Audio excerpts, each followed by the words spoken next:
히브리서 2장 1절부터 4절까지 낭독하겠습니다.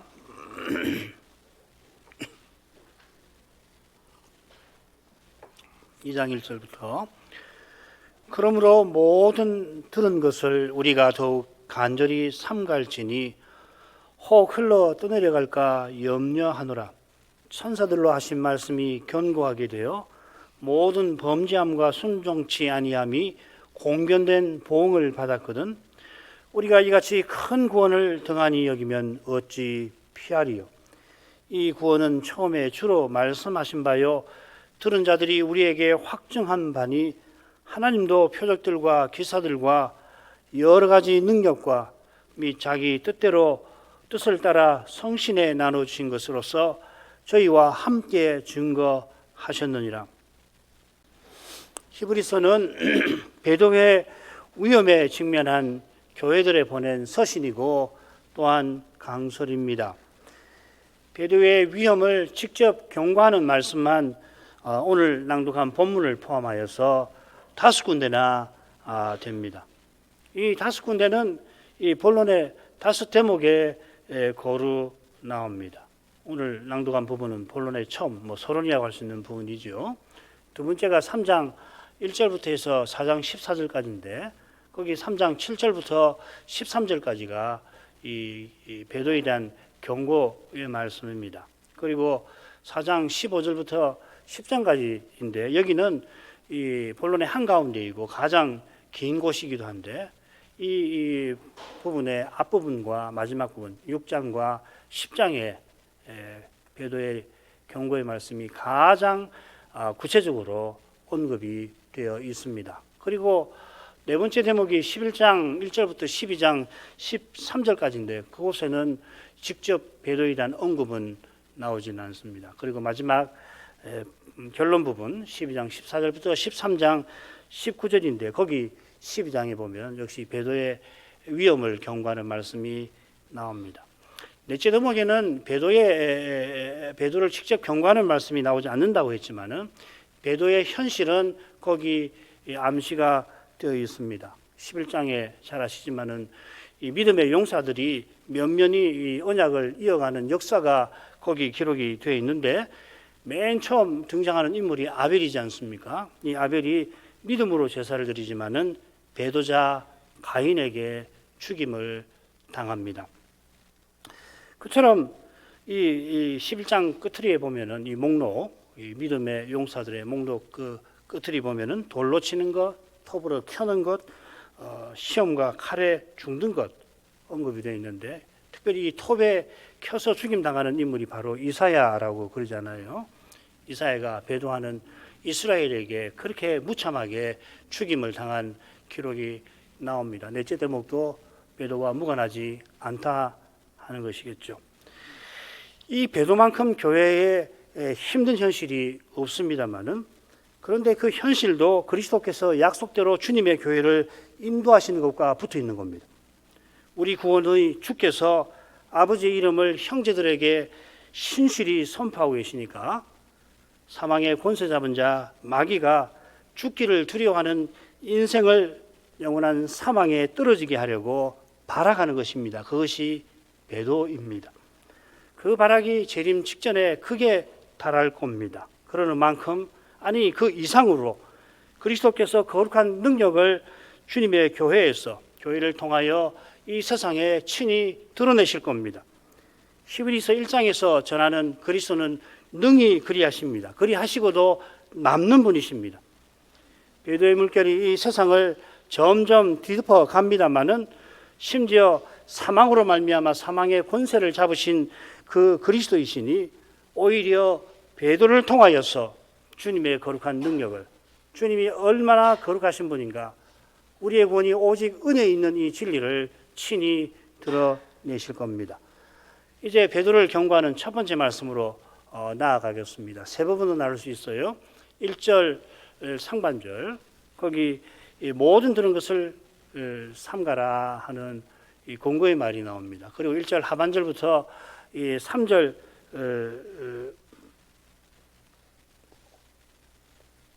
3절 하반절이죠.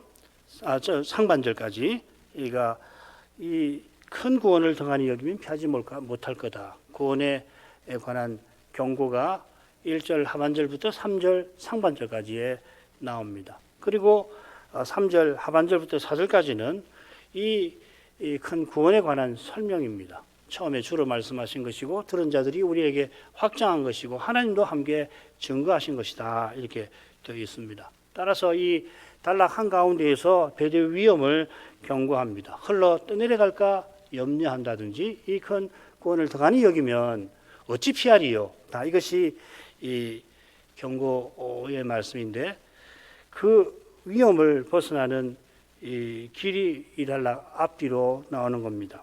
그 길이 바로 모든 들은 것을 더욱 삼가는 것입니다. 이 들은 것이 뭔가 하면은 3절 하반절부터 나오는 처음에 주로 말씀하신 바고 들은 자들이 우리에게 확증하고 사도들이 확증한 거죠. 하나님도 함께 표적으로 증거하신 것이다 했습니다. 들은 것을 삼가는 교회와 신자는 약속하신 이 큰 구원을 누리는 겁니다. 이 큰 구원을 누린다는 것은 당연히 배도의 위험을 넘어선다 하는 뜻이겠죠. 자, 그러면 처음으로 가죠. 그러므로 모든 들은 것을 우리가 더욱 간절히 삼갈지니. 그러므로는 앞선 내용을 가리킵니다. 그 내용은 하나님이신 그리스도께서 만유의 후사가 되셔서 구원의 후사인 우리를 위하여 천사를 지금 부리고 계신다 하는 것입니다. 그리스도께서 맏아들로서 이 장차올 세상에 있는 저 하늘로 다시 들어가신 목적이 바로 하나님의 아들들인 우리 구원을 이루는 그 일인 것입니다. 이 구원을 히브리서의 선지자는 이같이 큰 구원이라 부릅니다. 얼마나 큰가 하는 것은 이 영존하신 하나님께서 사람 되신 데에서 암시되어 있습니다. 하나님이 자기 아들을 독생자를 아끼지 않을 하실 만큼 이 구원이 또한 크고 중요합니다. 이 구원을 위하여 이 모든 날 마지막에 아들로 우리에게 말씀하시고 우리가 그리스도로 말미암아 새 언약에 들어온 것입니다. 자, 이런 사실에 비추어서 이 선자의 간절한 권면을 함께 보십시다. 선자는 우리가 간절히 삼가야 한다 하고서 서신받는 교회와 하나 된 심정으로 권하고 있습니다. 자신이 선자로서 받은 것을 교회에 전하지만 자신도 교회에 속했고 교회와 함께 자신도 주께 듣는 자다 하는 겁니다. 교회가 사도와 선자의 터 위에 섰는데 이 터도 교회라고 하는 건물에 속한 터지 교회 건물 바깥에 따로 독립적으로 있는 터가 아닙니다. 하물며 교회를 세우시는 그리스도께서 이 교회의 머리로서 교회에 속해 계십니다. 사도와 선자는 주님의 종들입니다. 바울은 자기를 질그릇이라 부릅니다. 자기는 보배이신 주님과 그 말씀을 담을 자격이 없다 하는 겁니다. 그처럼 질그릇이 어떻게 담은 것을 전달합니까? 스스로 담은 보배를 전하지도 못합니다. 성신께서 전할 말씀을 주시고 주신 말씀을 전하게 하십니다. 선자도 교회와 마찬가지로 들은 모든 것을 간절히 더욱 삼가야 합니다. 그렇게 하냐면 거짓 선지자 될 수 있습니다. 이 모든 들은 것이라는 것은 사도와 선지자가 전한 것입니다. 이 들은 것이라고 번역했는데 들려진 것이라 이렇게 적혀 있습니다. 그러니까 전한 것이죠, 결국은. 그리고 여기 이 모든이라는 말은 없어요. 없지만은 우리나라 말은 정관사, 그라고 하는 정관사를 잘 안 쓰니까 괜찮은 번역이라 생각이 듭니다. 그 들은 것 혹은 그 전한 것들 이렇게 새길만 합니다. 이걸 가리켜서 소위 이른바 이 사도적 전승이라 부릅니다. 3절에 주로 말씀하신 바요 들은 자들이 우리에게 확정한 바다 한 것이 바로 이 전승을 가리키는 거죠. 사도적 전승이라는 것은 그리스도의 이 십자가와 부활을 중심으로 핵심으로 해서 교회가 그리스도의 몸답게 서 나가는데 꼭 필요한 교훈들을 가리킵니다. 그러니까 이 사도적 전승은 뭔가 하면 오직 그리스도를 전부로 삼으라 하는 그것인 겁니다. 그처럼 모든 들은 것이 우리가 살핀 1장 처음 머리말 한가운데 그렇게 놀랍게 요약되어 있지 않습니까? 만유의 후사, 창조주, 하나님의 영원하신 아들, 섭리주, 그리고 대제사장, 모든 이런 것을 더욱 간절히 삼가라 권합니다. 이것은 더욱 주의를 기울이라. 이 삼가라는 말이 조심하라, 멀리하라 있는 말인데, 보통 술을 삼가라, 술을 먹지 말라는 이야기 아니에요. 그런 뜻보다는 주의를 기울이라 하는 말입니다. 이 더욱이라고 하는 말이 참 중요한데, 서신을 받는 지금 보다 더욱이 아닙니다. 뭐 그런 뜻도 있겠지만, 그보다는 어제보다 오늘 더욱, 오늘보다 내일 더욱입니다. 그러니까 이런 비교를 일러서 절대적 비교라고 그러죠. 우리 청소년들 영문법에 이런 비교법이 있다는 거 들으셨죠? 가령 그리스도께서 모세보다 더욱 영광을 받으실 만하다 했는데, 바로 이어서 뭐라고 그러냐면, 집을 지은 자가 그 집보다 더욱 존귀함 같아 합니다. 조물주가 피조물보다 존귀하신 것은 비교할 수 없을 만큼 존귀하신 것인데, 그렇게 그리스도께서 모세보다 비할 수 없이 영광 받을 뿐이다 하는 거죠. 마찬가지로 사도와 선지자가 전한 말씀에 아무리 주의를 기울인다고 다함이 없습니다. 이것을 놓치고 이만하면 되었다, 이 정도로 주의했으면 우리가 최선을 다한 거다 한다면은 오히려 두려운 처지에 추락할 수가 있습니다. 이 서신 받는 교회가 어떤 교회인가? 이 히브리서 10장을 보면은 처음 이 그리스도를 믿었던 처음에는 고난의 큰 싸움을 능히 견뎠습니다. 얼마나 모범적으로 견뎠는지 모릅니다. 시험을 당해도 견디고, 이 고난을 당해서 이 옥에 갇힌 사람, 가산 빼앗긴 사람의 기꺼이 친구가 되었는데요. 어느 순간부터 이 배도의 위험에 떨어져 있습니다. 호리지차가 천량지차 된다 하는 표현, 우리 교우들은 다 잘 아실 것입니다. 처음에는 그 신락 같은 차인데, 그걸 방치해 두면은 세월이 흐르면은 점점점 커져 가지고서 이 하늘과 땅만큼의 차이가 난다는 거 아닙니까? 처음에 각도 보면은 1도가 아니라 0.01도의 차이가 나면 처음에야 그게 붙어 가지고서 보이지도 않잖아요. 각도기로 해서 0.01도의 차이를 이 도화지 같은데 그거 놓으면 처음에야 붙어 가지고 굉장히 예리한 이 연필로 하지 않으면 표현하지 않는데, 그걸 계속해서 그으면 나중에 가면은 정말 천량지차가 나듯이 되는 거 아닙니까? 더욱 간절히 주의하지 아니하면은 무엇보다도 신락 같은 이 차이를 식별하지를 못하는 겁니다. 그게 어제 했던 그걸 오늘 하니까 그게 뭔 문제? 어제 잘했으니까 오늘도 그대로 하면 문제 없겠지. 다들 그렇게 생각하는 거 아닙니까? 그러니까 더욱 주의한다는 것은 결국 날마다 회개한다는 것입니다. 하나님 은혜로 주의 뜻을 받던 그때에 당연히 감사를 드리면서 동시에 회개하는 것이거든요. 이것을 철저함이라고도 표현할 수가 있겠지만은, 교회와 신자는 겸손함을 잃지 않아야 하는 것입니다. 자만심을 버리는 것입니다. 오직 은혜 아니면 아무리 철저히 한다 해도 되지를 않습니다. 사람의 힘으로는 죄의 문제를 바로 잡지를 못하는 법입니다. 이것을 깨닫고서 더욱더욱 주님을 간절히 의지해야 하는 것입니다. 오직 은혜, 우리가 입이 닳도록 말하고 듣습니다마는 정말 오직 은혜, 오직 그리스도를 의지하고 오직 그리스도를 바라는지 스스로 묻고, 말은 그리스도를 의지한다, 그리스도를 바란다고 하고서 실은 이 그리스도 외에 다른 것을 의지하거나 그리스도를 외에는 물론이고 그 외에 또 무엇을 바라는 것이 없는가 항상 살피는 것이거든요.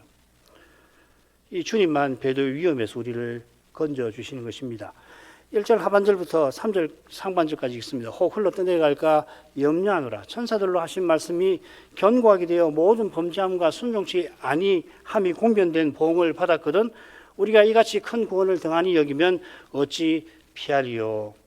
말씀드린 대로 처음과 끝에 배도의 위험을 경고하는 표현이 나옵니다. 중간에 이전에는 옛 언약의 역사가 요약이 되어 있는 것입니다. 한 절이지만은 역사를 요약해 놓은 아주 대범한 표현입니다.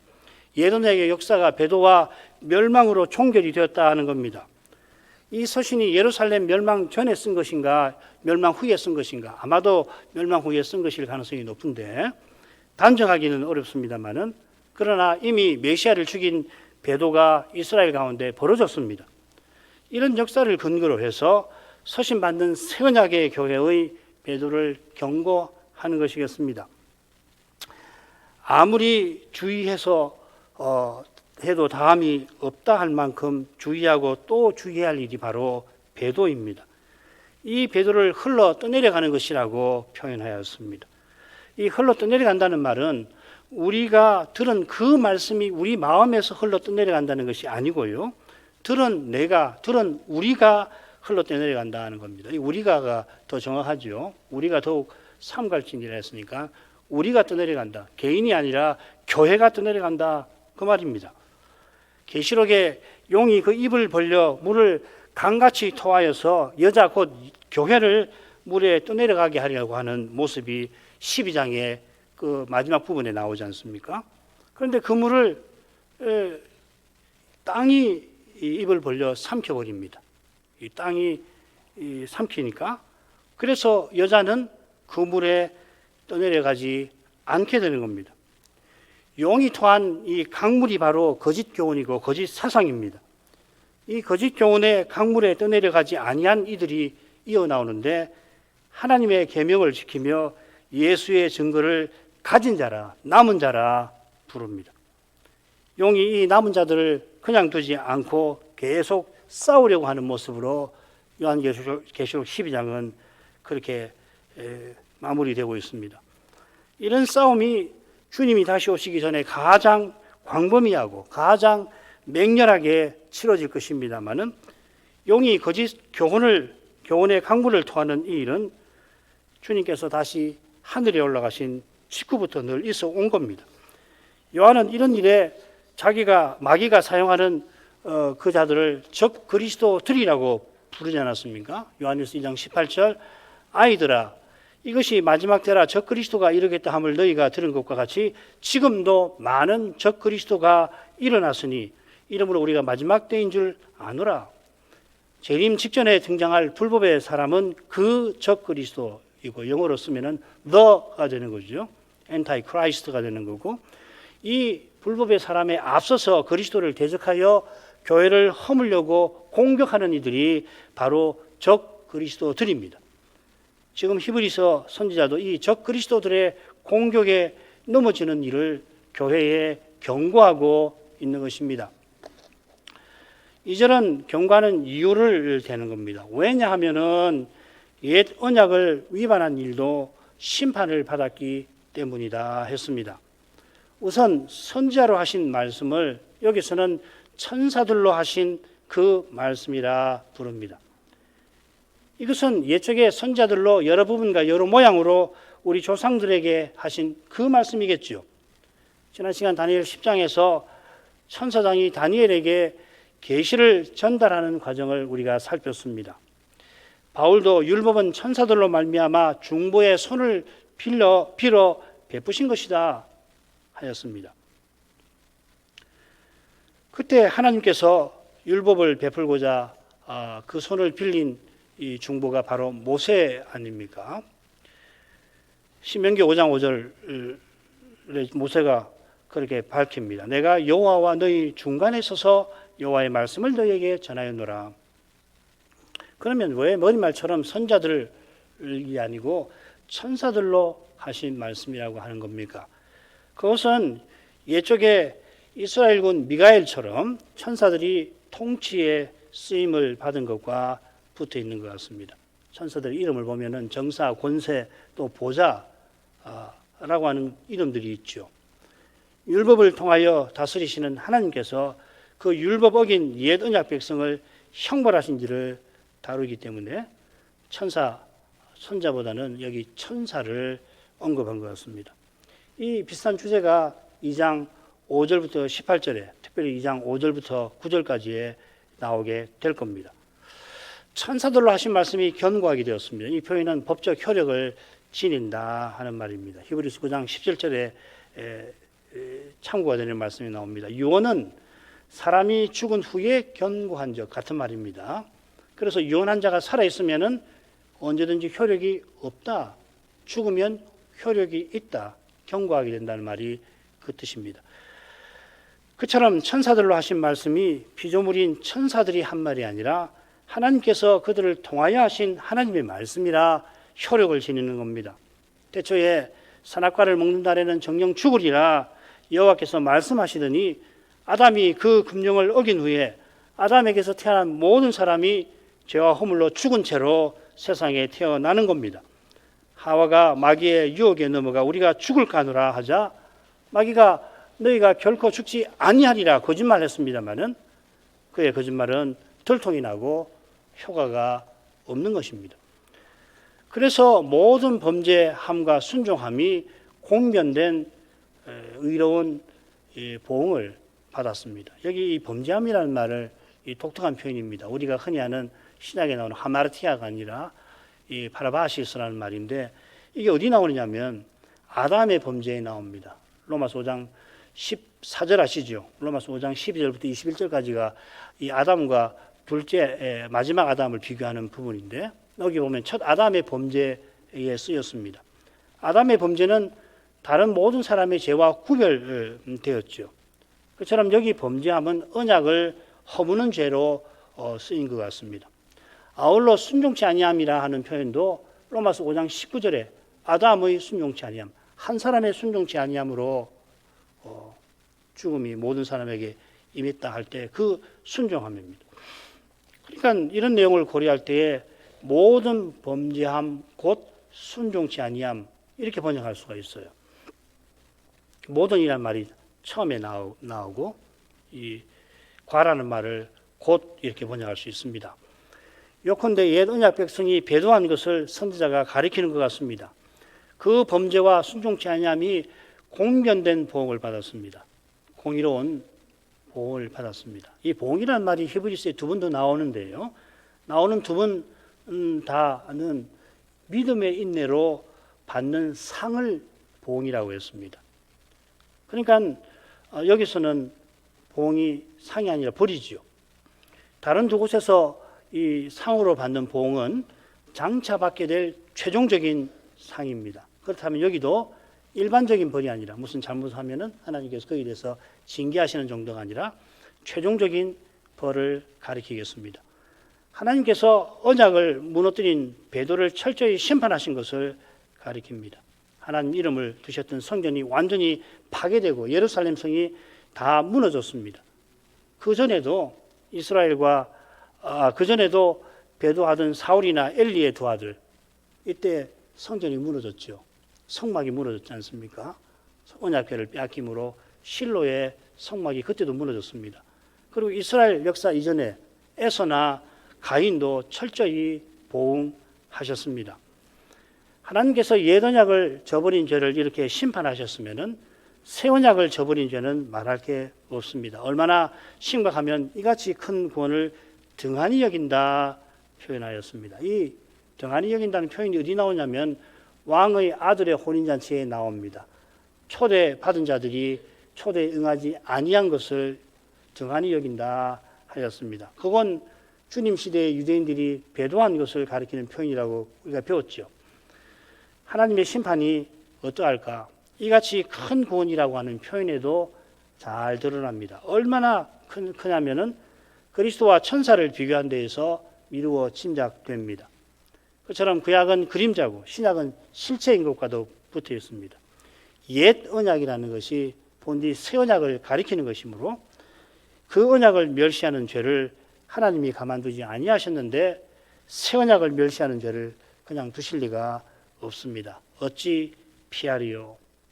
천사들로 하신 말씀을 순종치 아니한 죄가 의로운 벌을 받았다면 아들로 하신 말씀을 범한 이 배도는 더욱 벌을 받을 만합니다. 이 히브리서 10장에는 그렇게 해놨어요. 받을 형벌이 얼마나 더 중하겠느냐. 신약시대의 배도 그리스도를 대적하고 교회를 허무는 죄는 더 엄하게 벌하실 거다. 그런데 여기서는 더욱 피하지 못한다. 절대로 피하는 법이 없다 하고서 경고를 합니다. 이 경고는 역설적으로 그리스도께서 새 언약을 반드시 이루실 것을 가리키는 겁니다. 여호와께서 배도한 이스라엘을 심판하셨습니다마는 동시에 선자로 하신 그 예언의 말씀을 메시아를 보낸다는 약속을 친히 이루셨습니다. 친히 여호와의 종으로 세상에 오셨습니다. 그래서 새 언약을 세우셨으니 이 언약을 틀림없이 이루십니다. 당장에 우리 눈앞에 주님의 언약이 특별히 인생의 연약함 때문에 교회의 이 연약함 때문에 이루어지지 않을 것 같아도 부활하신 주님은 이미 우리가 나아갈 목표에 도달해 계십니다. 그 목표에 주를 믿는 우리를 틀림없이 이루도록 하시는 겁니다. 그 길이 실로 신비합니다. 그 길에 배도가 계속 발생됩니다. 그 끝에는 가장 심각한 배도가 발생할 겁니다. 그러나 그 배도로 그 길이 끊기는 일은 절대로 일어나지 않을 겁니다. 가장 심각한 배도가 일어나더라도 주님의 교회는 절대로 무너지지 않습니다. 물론 그 길은 사람의 생각을 훌쩍 넘어서지요. 그래서 우리는 더욱 겸손히 간절히 주님을 의지해야 하는 것입니다. 말 그대로 오직 주님만 의지하도록 아무도 믿어서는 안 돼요. 주님 외에 누구도 의지해서는 안 됩니다. 마지막으로 가겠습니다. 이 구원은 처음에 주로 말씀하신 바요. 들은 자들이 우리에게 확증한 바니 하나님도 표적들과 기사들과 여러 가지 능력과 및 자기 뜻을 따라 성신에 나눠주신 것으로서 저희와 함께 증거하셨느니라. 자, 이 부분은 모든 들은 것과 짝을 이룹니다. 모든 들은 것을 주의해야 하는 것은 들은 모든 것이 이같이 큰 구원에 관한 말씀이라 그렇습니다.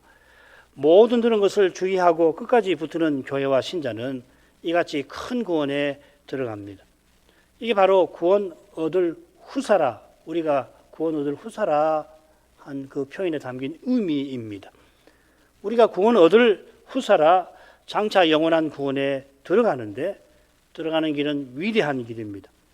우리 구원의 주께서 친히 그 길로 우리를 친히 이끄십니다. 이끄시는 방도가 바로 말씀입니다. 달리 표현하면은 주님이 말씀하신 대로 친히 이루신다 하는 뜻입니다. 그 과정은 실로 신비합니다. 신비한 만큼 위대합니다. 그 길이 얼마나 위대한지는 역설적으로 그 길을 가로막는 장애와 방해가 얼마나 강력하고 교묘한지와 붙어 있습니다. 죽음과 죄는 실로 강력합니다. 아무도 죄와 죽음을 이기지 못합니다. 마귀와 세상과 육신의 강력함도 바로 죄와 죽음에 달려 있는 겁니다. 이 죄와 죽음의 현실을 주님께서 뚫고서 목표로 주님의 교회를 우리를 이끄시는 것입니다. 이 구원은 처음에 주로 말씀하신 바입니다. 여기 주는 부활하신 그리스도를 가리킬 겁니다.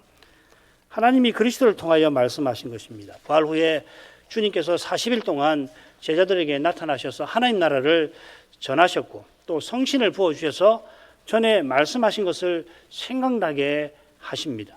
가령 요한계시록은 예수 그리스도의 계시라 하고 시작되는데 하나님이 그리스도에게 주신 것이다 하셨고 그의 천사를 요한에게 보내어 지시하신 것이라 했습니다.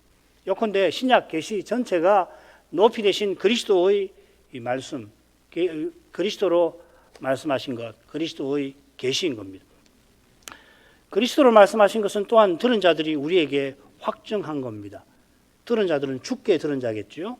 12사도는 물론이고 바울 사도도 다메섹 도상에서 주께 들었습니다.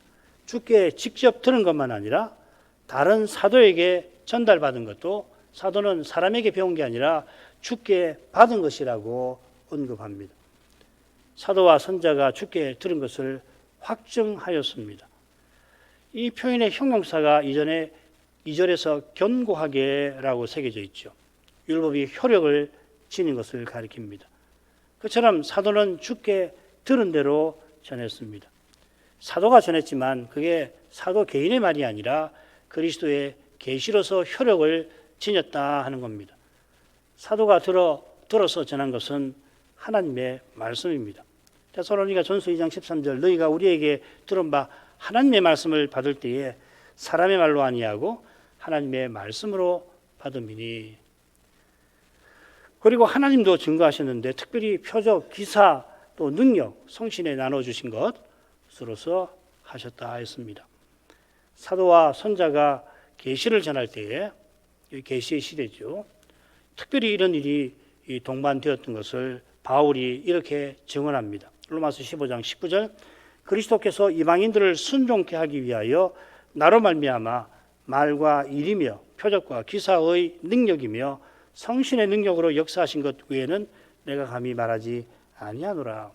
표적, 기사, 능력, 이것은 이 표적이란 말대로 전파된 말씀이 하나님의 말씀이라고 하는 것을 입증하는 기적들입니다. 그냥 기적이 아니라 목표가 있는데, 목적이 있는데 사도가 전한 말씀이 하나님 말씀이라고 하는 것을 증명하는 그런 표적입니다. 바울이 특별히 예배소에서 이런 기적을 행했다고 사도행전에 기록되어 있죠. 이것은 아마도 예배소에 마술 관행이 성행했던 것과 붙어 있을 것입니다. 사도가 어디 가든지 늘 이렇게 많이 한 것 같지는 않습니다. 그래 이 예배소에서는 심지어 바울의 몸에서 손수건을 가져다가 병자에게 얹으면은 병이 낫고 귀신이 떠나기도 했습니다. 1차 선교 여행 때는 바울이 걷지 못한 사람을 걷게 한 일이 있었고 2차 선교 여행 때는 빌립보죠. 점치는 여종에게서 귀신을 쫓아낸 일도 있습니다. 심지어 1차 선교 여행 때는 바울 자신이 돌에 맞아 죽었다고 다시 살아난 일도 있습니다. 이런 특별한 현상과 사건은 특별히 사도가 전한 말씀이 하나님의 말씀임을 입증하는 역할을 한 것입니다. 사도행전이나 고린도서, 특별히 고린도서 12장 12절에 사도의 표된 것은 사도를 확인하는 표를 언급하는데 내가 너희 가운데서 모든 참음과 표적, 기사, 능력을 행한 것이라 했습니다. 표적과 기사와 능력을 행한 그것이 자기가 사도인 것을 증명하는 표식이다 하였습니다. 물론 이 표적 앞에 모든 참음을 먼저 언급했습니다.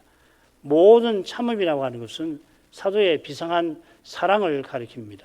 그런 사랑으로 성신께서 나눠주신 비상한 능력을 사도가 행한 것입니다. 오직 그리스도를 전하기 위해서 그런 능력을 사용한 겁니다. 오직 그리스도를 전부로 모시는 거기에 이같이 큰 구원이 이미 나타나서 그렇습니다. 주님께서 인자가 장차 올 때에 세상에서 이런 순전한 믿음을 보겠느냐 하셨습니다. 그만큼 이 믿음은 희귀할 것입니다. 지금도 희귀하고 점점점 희귀할 것입니다. 그러나 가장 두려울 저 순간에 이 믿음은 틀림없이 능히 이길 것입니다. 주님께서 순전한 믿음을 가진 교회와 신자와 함께 해주셔서 그 어떠한 시험도, 고난도, 환난도, 박해도 이기게 하실 것이라 그런 겁니다. 기도하겠습니다. 거룩하신 아버지, 히브리서의 선지자가 서신받은 교회의 심각한 현실을 어떠한 마음과 태도로서 다루었는지 함께 살펴보았습니다. 그 현실이 얼마나 심각했을지 이 선자가 서신 처음에 통산적으로 서신에 언급하는 내용을 생략해버리고 곧장 그리스도를 힘있게 전한 데에서도 짐작합니다. 그처럼 그리스도를 전하는 거기에 그 현실을 헤아리고 이기는 길이 있음을 우리에게 일깨웁니다. 우리가 선자의 시대에 못지않은 어쩌면 더 힘든 시대와 현실을 맞이하고 있다 생각합니다. 교회 역사에 유례없는 그런 시대를 저희가 살아가고 있습니다만은 놀랍게도 이 현실이 너무도 우리에게 익숙해져 버리기 쉽습니다. 마치 큰 솥에 많은 물을 부어다가 그 물을 서서히 끓이면은 거기 들어있던 개구리가 죽는 순간까지 그것을 알아채지 못하는 것처럼 주님과 사도들에게 늘 교훈하신 대로 깨어있지 아니하면은 누구라도 그런 두려운 형편에 추락할 수가 있을 것입니다. 자비하신 아버지, 깨어있는 길은 선자가 고면한 대로 모든 들은 것을 더욱 삼가는 거기에 있습니다. 오늘 마음을 기울여 들은 말씀에 주의했다 하더라도 내일 새롭게 또한 더욱 주의해야 할 것입니다. 우리 인생은 스스로 이렇게 하지 못함을 고백합니다. 주님의 은혜가 늘 새롭게 저희에게 임하는 수밖에 없겠습니다. 하나님의 자비하심을 저희가 늘 구하게 하옵소서. 예수님 이름으로 기도합니다. 아멘.